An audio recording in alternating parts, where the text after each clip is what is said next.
segunda, que aqui está na primeira. O segundo segredo daquela mulher cananeia foi que ela foi objetiva. Ela sabia o que ela queria.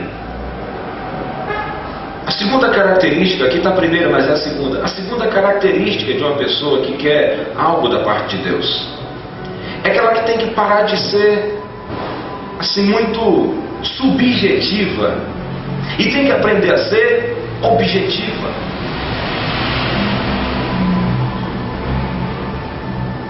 No versículo 22 diz: eis que uma mulher cananeia que saíra das cercanias clamou dizendo: Senhor, filho de Davi, tem misericórdia de mim, que a minha filha está miseravelmente endemoniada. Ela tinha um objetivo, ela tinha um alvo, e o alvo dela era receber misericórdia. Ela queria misericórdia divina. Ela tem misericórdia de mim. Discerniu a presença e foi objetiva. Repita comigo: ser objetivo. Foi objetivo. Tem misericórdia de mim. Agora, onde é que ela queria que essa misericórdia levasse ela? Na cura da sua filha. Ela podia falar: tem misericórdia de mim, me dá um remédio para eu ficar calma, para eu conseguir levar a minha cruz. Tem misericórdia de mim e me dê um pouco de sossego para eu conseguir levar a minha cruz mais um ano. Ela podia dizer assim: tem misericórdia de mim, leva minha filha de volta, leva minha filha para o céu. Tem misericórdia de mim, arruma um manicômio para eu colocar minha filha. Não, tem misericórdia de mim, a minha filha está horrivelmente endemoniada. Ela sabia onde ela queria que a misericórdia de Deus se manifestasse. A minha filha está endemoniada horrivelmente. Eu não tenho uma filha, mas eu tenho um poço de demônio, e eu te peço a tua misericórdia sobre a minha filha. Ela tinha objetivo. O segundo segredo, a segunda característica da estrutura da fé dessa mulher é que ela sabia o que ela queria. Você sabe o que você quer, né? Você sabe o que você quer. Um dia eu disse à minha esposa, eu falei: Vera, eu não admito mais viver triste. Eu não admito mais viver mal. Eu descobri na Bíblia que eu devo ter vida e vida em abundância. E eu quero isso para mim. Tecnicamente eu não sou triste. Às vezes eu estou com dor de cabeça, às vezes eu estou com problema dos outros, mas pessoalmente não tenho problema. Eu não posso dizer: eu estou cheio de problema. Eu não tenho problema. Minha casa é feliz, meus filhos são felizes. Eu não tenho problema. Primeiro, graças a Deus, e segundo, graças à semeadura que eu venho fazendo há 12 anos e que eu estou colhendo agora, porque tudo que o homem plantar, ele vai colher. Mas eu tenho outros problemas, que às vezes não são comigo, são com pessoas ligadas a mim, e esses problemas se tornam meus, porque eu sou um pastor e sou um sacerdote. Mas um dia eu disse com minha esposa que era uma felicidade, e não vou admitir que nós andemos aqui sem paz nessa casa. Essa é a segunda característica de uma pessoa. A segunda característica daquela mulher: ela não era subjetiva, ela sabia onde ela queria chegar. Amém? Se você tem alguém enfermo na sua casa, você não tem que pedir uma cadeira de rodas, você tem que pedir a cura. Se você tem alguém doente na sua casa, você não tem que pedir a aposentadoria, você tem que pedir a cura daquela pessoa. Foi isso que ela pediu. Se eu sou pastor, eu tenho que pedir almas. Quem está me entendendo? Amém. O cego de Jericó foi o objetivo. O que queres que eu te faça? Eu quero ver. Eu quero ver. O que você quer? Nós temos que aprender a ser objetivos com Deus. A minha filha está horrivelmente endemoniada. Não está endemoniada, não. Está aqui, Cristo, é horrível, está horrível o caso dela. É horrível.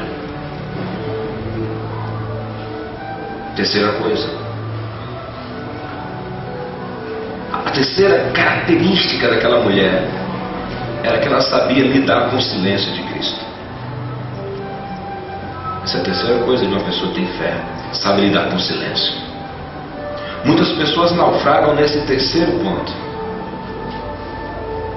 Vão a Jesus, apresentam suas situações, mas parece que é de lei Jesus fazer um silêncio. No verso 23 disse: mas ele não lhe respondeu nenhuma palavra. A filha dela está endemoniada, horrivelmente endemoniada. Não sei nem com quem ela deixou a filha em casa. Não sei nem com quem ela largou a filha dela. Eu não sei. Eu não sei se foi com o filho, com o irmão, com o marido, se é que ela tinha marido. Eu não sei. Só sei que ela foi sozinha. E uma pessoa endemoniada, meu irmão, uma pessoa que você não controla. Eu não sei o que houve. Não sei se alguém ficou segurando ela, se amarrou numa corrente. Mas ela largou a filha para trás e foi atrás de Jesus. E quando ela está clamando, Jesus não fala nada. Esse é o terceiro segredo da fé. Saber lidar com o silêncio de Deus. Saber lidar quando você achava que Deus ia vir correndo para conversar com você e você tem um silêncio total. Nem sim, nem não. Mas graças a Deus, sabe, Angélica, que é o silêncio. O silêncio quer dizer que não é não. É só silêncio. Quantas vezes nós somos ignorantes e interpretamos o silêncio como não e passamos a tirar consequências? Pedir a Deus e não respondeu nada, então quer dizer que eu devo aloprar. Pedir a Deus e não respondeu nada, então quer dizer que eu devo seguir com o meu projeto, meu plano B. Não, irmão, só quer dizer que ele fez o quê? Silêncio. Nós sempre teremos que saber lidar com o silêncio de Deus.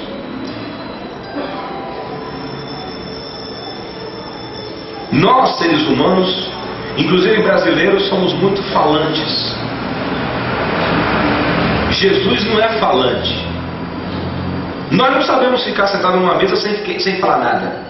Temos sempre que puxar uma conversa, ainda que seja uma conversa sem necessidade, e às vezes até inconveniente. Mas Jesus não precisa falar o tempo inteiro. Jesus, minha filha está endemoniada, horrivelmente, o caso é sério.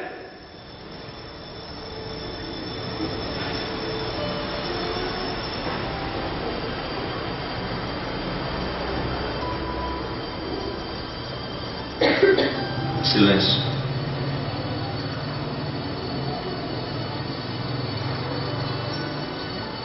No silêncio de Deus eu não posso tirar minhas conclusões. Amém? Só quer dizer que Ele está em silêncio. Esse é o terceiro osso da fé daquela mulher. A terceira parte da estrutura daquele edifício de fé. Aquela mulher era um poço de fé. Ela sabia lidar com o silêncio.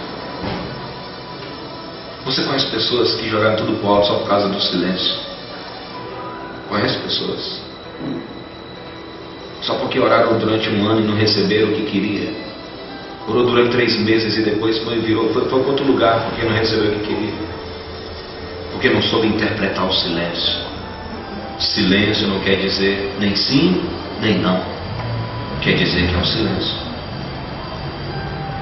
O silêncio quer dizer que não é hora de falar. Quantas vezes durante o silêncio de Jesus eu fui fazer outras coisas que até eram necessárias ser feitas.